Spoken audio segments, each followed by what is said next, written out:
Hi everybody, thanks for tuning into another video. What I want to talk about today is a video that I posted a few days ago regarding the RX 6900 XT that I was installing in my personal desktop computer. So the video in question here is the one I've got here on my screen.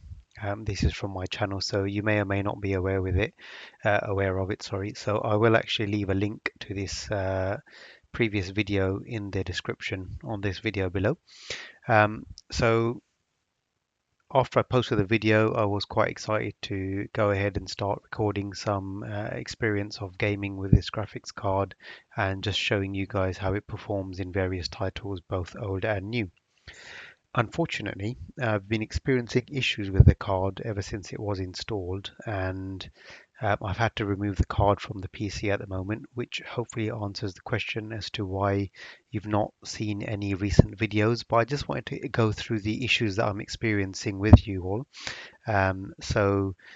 Maybe if you're considering buying this same card and you've got the same setup that I've got, it seems to be a very particular issue at the moment, or a very specific issue with this configuration, and it may be something that will save you some headache if you are considering buying this card as well. So the first thing I'm going to do is I'm just going to try and bring up my event viewer quickly, and I'm going to just get it fit into this window here, right? So one thing that one issue that I had immediately was um, when I first installed the card. What happened was I almost immediately started noticing that there were power issues on the PC. So the computer kept powering off, and or rebooting and hanging. I kept getting black screens, and this all started happening the day I installed the card. So I've got the event viewer open here, and what you can see is there's the critical events only date back to the 28th. That is the day that I installed the graphics card, and it was installed in the evening. And you can see here the 28th. I think it was, if I remember correctly, it was the 28th. But it was definitely after I installed the card. At about 10 p.m., I started noticing these issues cropping up every time the PC rebooted and I came to Event UI. I was seeing these logs. Kernel power is the description of the error message, event ID 41, all exactly the same. And it happened numerous days. You can see 28th, 29th, 30th, 31st, numerous reboots. Got to the 1st of Jan and decided I can't live like this because I need the PC for work as well, and so I had to remove it. But while I had the card in there, the interesting thing I noticed was um, that really good friend of mine who purchased exactly the same graphics card that has exactly the same setup that I have had exactly the same issues. But fortunately, he had another spare power supply to hand, and he tested with another power supply. And I'm going to go through the configuration of which power supply I have in my PC in a minute.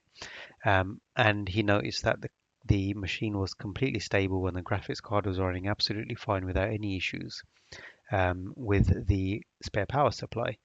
So let's just start talking about the power supply. So in this case here, the power supply I currently have in there is this one. Now this was pretty much the most premium SFX-L power supply that I could find. So it's SFX is a small form factor power supplies, and L means it's slightly longer than the standard SFX power supply. So an SFX power supply will be 10 centimeters by 10 centimeters in dimensions, and the SFX-L ones are slightly longer, so they're 10 centimeters by 13 centimeters. The benefit of having an SFX-L, in my view, was this one was a higher power rating than any other SFX power supply I could find, only a little bit higher. It was from a very well-known company, Silverstone, so it had fantastic reviews. And one of the main benefits, as I was going to say, is that it had a larger fan.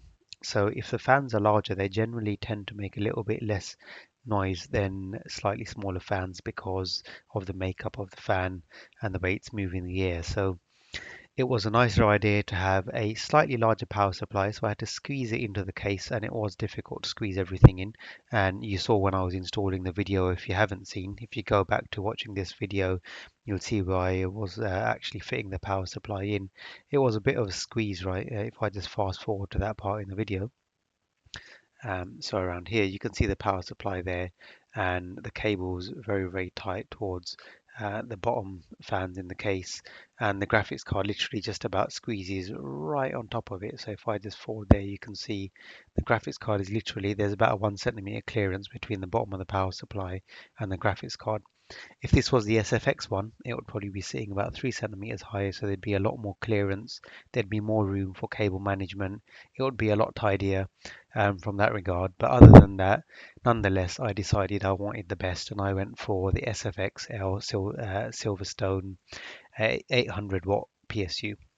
Unfortunately, this thing does not seem to be very stable. So only with this graphics card. With the previous graphics card, which is the Zotac 1080, I have no issues whatsoever. I've been running it for about 9 months without any issues whatsoever, whether I'm gaming or whether I'm doing any other sort of editing or work on it. I don't know, even if I'm completely thrashing the GPU, I've never had a single stability issue with this power supply. So from that regard, it seemed to live up to its reviews, and it is very stable and very, very good. And I seldom see the fan running because it doesn't really need to, because I'm not really getting close to the 800 watts anyway. Unfortunately, with the new 6900 XT constant power outages, as I showed you in Event Viewer, to a point where the PC was unusable and I've removed it. So the power supply that my good friend tested his card with as a spare power supply was just a standard ATX power supply, but it was a 650 watt Corsair ATX power supply, so not an SFX one. And even though it's 150 watt less in terms of power rating, it works 100% stable. Now that's interesting because AMD recommend a power supply of, let's try and find it. Let's try and find it. AMD RX 6900 XT PSU requirements. So if we can find it, their requirements for this card are that you're running with an 800 watt power supply. So it says here on average, this from Guthrie, we recommend a 700 watt power supply unit. But I think the actual recommendation from AMD is that you use an 850 watt power supply. So 850. So there you go. This is on their own website. Requirements minimum PSU recommendation is 850 watts. Now that's interesting, considering that I've just told you that my mate who's running the same card with a 650 watt power supply, and everything else in his PC is exactly the same. He's running a 3950X with 64 gig of RAM, is not having a single issue, and that is after lengthy plays of Microsoft's Flight Simulator 2020, which, if you don't know, is an extremely demanding title. So 100% stable on a 650 watt power supply, even though they recommend you're using an 850 watt power supply. And using a watt meter, he reckons that he's not drawing more than about 500 watts of power from his PC, because the components, they're low nanometer chips, they're 7 nanometer chips. So both the CPU and the graphics card are not drawing that much power, right? So this is why you've not seen any videos of me posting gameplay footage with the 6900 installed, because it's no longer installed. After 5 days of pain, I had to remove it. I'm currently on the hunt for a new power supply. The one that I'm trying to purchase at the moment is this one, but it's out of stock everywhere. Seems like it's almost impossible to get hold of this power supply. So this is a Corsair SFX power supply. It's not SFX-L, it's just SFX, which means it's a 10 centimeter by 10 centimeter dimension power supply. It's rated 80 plus platinum, so it should have an absolutely fantastic efficiency. It's 750 watt power supply, which, based on my friend's experience using a 650 watt power supply, should be more than sufficient to power my configuration, which is a 3950X with a 6900 XT I've got a single 240 AIO in there as well, so it's powering the pump. Four case fans, they're all Noctuas, very efficient fans. So I'm using two Noctuas on the AIO and two Noctuas on the lower side of the case. And if I just skim through the video, you see that you've got the two Noctuas there. These are the NF A12 by 25s, and then we've got two um, 12, so these are 14 centimeter fans that are 1.5 centimeters thick right at the bottom there, slipped into the bottom of the case. And they're giving cooling in. So the configuration is the fans are pulling air into the case from the bottom. And again, the fans on the AI are actually also pulling air, fresh air in through the radiator and passing that all through the motherboard and chipset. So, and also to the power supply, right? It's providing cooling across the whole component set.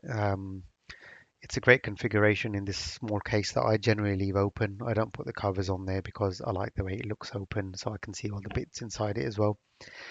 So there you go. I thought I'd share my experiences with you of this issue.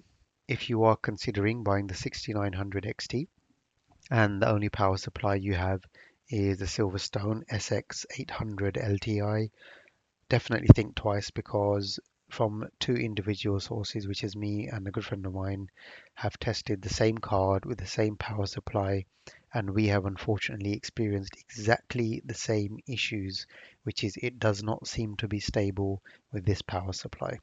So just wanted to share that information with you, and also just to let you know that there will be videos coming in off the 6900 once I've managed to get a hold of this power supply, which again just seems to be in high demand or short stock availability in the country. But as soon as it's available, I will be buying it, installing it, and then you'll hopefully see some videos of the 6900 XT, and we can start understanding how it performs against various titles, Cyberpunk, Shadow of the Tomb Raider, Watch Dogs maybe, Watch Dogs 2, and some other titles. If there's any other titles you would like me to test, let me know in the meantime in the comment section below, and I can just queue up the games and make sure that I've got them ready so that once the card's ready and running and in a stable fashion, then I can share the forward experiences with you. Thanks very much for watching. Take care and all the best. Bye bye.